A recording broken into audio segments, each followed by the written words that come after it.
মাঝে মাঝে কি মনে হয় আপনার চারপাশে অনেক ইডিয়েট আছে, হয়তো অফিসে, হয়তো বাসায়, হয়তো বন্ধুদের কোনো আড্ডায়। খবরটা হলো তারা হয়তো ইডিয়েট না, বরং আপনার কথা তারা বুঝতে পারছে না। আমরা সবাই এমন পরিস্থিতির মুখোমুখি হয়েছি, কারোর সাথে কথা বলেছি, সে একদমই বুঝতে চাচ্ছে না। মনে হচ্ছে কথায় কথায় হয়তোবা ঝগড়া হয়ে যাবে। আরেকজন আছে সব কথা মেনে নেয়, কিন্তু কাজের বেলায় খুব স্লো। কেউ আবার এত হিসাব কষে সবকিছুতে তার পারফেকশন লাগবে, তাই সে কাজই শুরু করতে পারে না। থমাস এরিকসন তার সারাউন্ডেড বাই ইডিয়টস বইতে বলেছেন, এটা মানুষের বুদ্ধির সমস্যা না, এটা কমিউনিকেশন স্টাইলের সমস্যা। লেখক এখানে পৃথিবীতে 4 ধরনের মানুষের ব্যাখ্যা দিয়েছেন এবং তাদের সহজে ব্যাখ্যা করার জন্য কালার দিয়ে বুঝিয়েছেন। কালারগুলো হলো রেড, গ্রিন, ব্লু।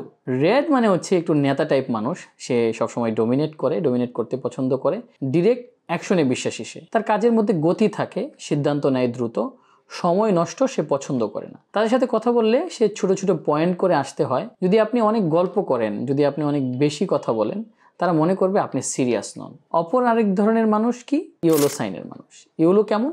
ইয়েলো একজন সোশ্যাল অ্যাক্টিভ মানুষ, আইডিয়া জেনারেট করে সব সময়, ক্রিয়েটিভ মানুষ। সে সবসময় এনার্জি ভরা থাকে তার ভিতরে। তার মোটিভেশন দিয়ে সে টিমকে মাতিয়ে রাখেন, নতুন চিন্তা করে, সবার সাথে কথা বলে। এক কথায় জমিয়ে রাখার মতো মানুষ। তাদের সাথে কথা বললে উৎসাহ দেখাতে হয়, না হলে তারা আগ্রহ হারিয়ে ফেলবে। কিন্তু তারা অনেক সময় ডিটেলস সব কিছুকে মিস করে ফেলে। অপরজন কি গ্রিন, সে শান্ত, স্থির, কেয়ারিং, সবসময় কনফ্লিক্ট এড়িয়ে চলে, পরিবর্তন পছন্দ করে না, ধীরে কাজ করে, কিন্তু সে লয়াল। তাদের সময় দিতে হয়, চাপ দিলে তারা পিছিয়ে যাবে, তারা সবাইকে আরাম দিতে চায়, তাই অনেক সময় নিজের মতামতকে সে চাপা দেয়। সবকিছু হাজার কষ্ট হলেও নিজের উপরে নিয়ে কাজ করে ফেলে। অপরদিকে হচ্ছে ব্লু, সে হচ্ছে অনেক বিশ্লেষক, পারফেকশনিস্ট বলা যায়। সবকিছু যাচাই বাছাই করে, ডিটেলস দেখে, তথ্য ছাড়া কোনো কাজ শুরু করে না। তাদের সময় লাগে, কারণ তারা ভুল করতে চায় না, একেবারে নিখুঁতভাবে কাজ করতে চায়। তাদের সাথে কথা বললে তথ্য সহ, প্রমাণ সহ আপনার কথা বলতে হবে। একটি গল্প শেয়ার করি, বিষয়টা ক্লিয়ার করি। 4 বন্ধু ঘুরতে যাবে। প্রথমজন বলল, আমরা আগামীকালই রওনা দিই, দেরি করার দরকার নাই। দ্বিতীয়জন বলতেছে যে উচ্ছ্বাস, ওয়াও, যদি একটা ভিডিওর সাথে শ্যুট করি মজা হবে। তৃতীয়জন বলল, আমরা আগে সবার সুবিধা অসুবিধা জেনে নিই। চতুর্থজন বলল, একটু দাঁড়াও, খরচের হিসাব আগে মিলিয়ে দেখি। তাদের মত কিন্তু আলাদা, কিন্তু একটা জায়গায় সবাই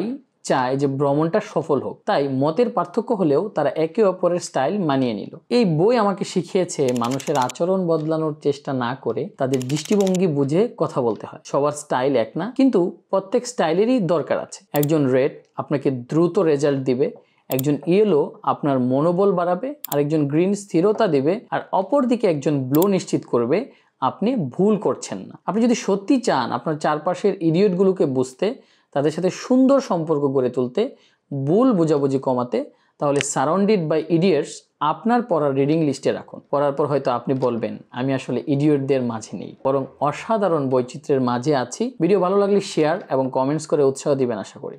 ধন্যবাদ।